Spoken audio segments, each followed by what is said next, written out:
සුබ උදෑසනක් වේවා මගේ යාළුවා හැමෝටම.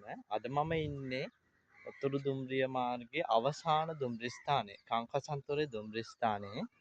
ඉතින් මේ තියෙන්නේ දුම්රිය ස්ථානය. අද මේ දුම්රිය ස්ථානයේ ගොඩක් විශේෂ දවසක්. ඒ තමා යුද්ධයෙන් පසුව මේ දැන් තියෙන කංකසන්තොරේ නව දුම්රිය ස්ථානය විවෘත කළා අදට අවුරුදු 10ක් වෙනවා. ඉතින් අද මේ දුම්රිය ස්ථානයේ පොඩි උත්සවයක් තියෙනවා. ඒ තමා කංකසන්තොරේ දුම්රිය ස්ථානයේ මගීන්ට පුස්තකාලයක් විවෘත කරනවා. ඒත් එක්කම නැවත මේ දුම්රිය ස්ථානයේ මේ භාණ්ඩ ප්‍රවාහන සේවාව අද දින සිට ආරම්භ වෙනවා. ඉතින් මමත් හිතුවා මම පාවිච්චි කරපු පොත් වගේක් මම දැනුම ලබාගත්ත පොත් කීපයක් තියෙනවා.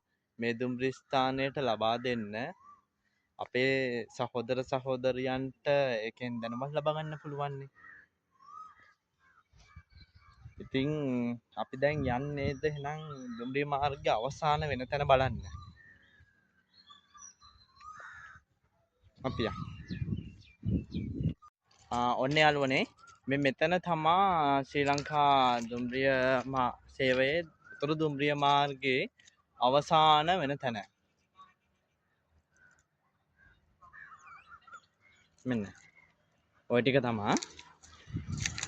ඉතින් මේ දව ඉස්සරහා තියෙන්නේ 10:30ට කොළඹ කොටුව දාමනේ වෙන යාල්දේවි සිග්ගාමී දුම්රිය. ඉතින් යාළුවනේ අද මමත් ඒක නැගලා යනවා. ඔයගොල්ලෝ හැමෝම පරිස්සමෙන් ඉන්න. අපි ආයෙත් දවසක ලස්සන වීඩියෝ එකකින් හම්බෙමු.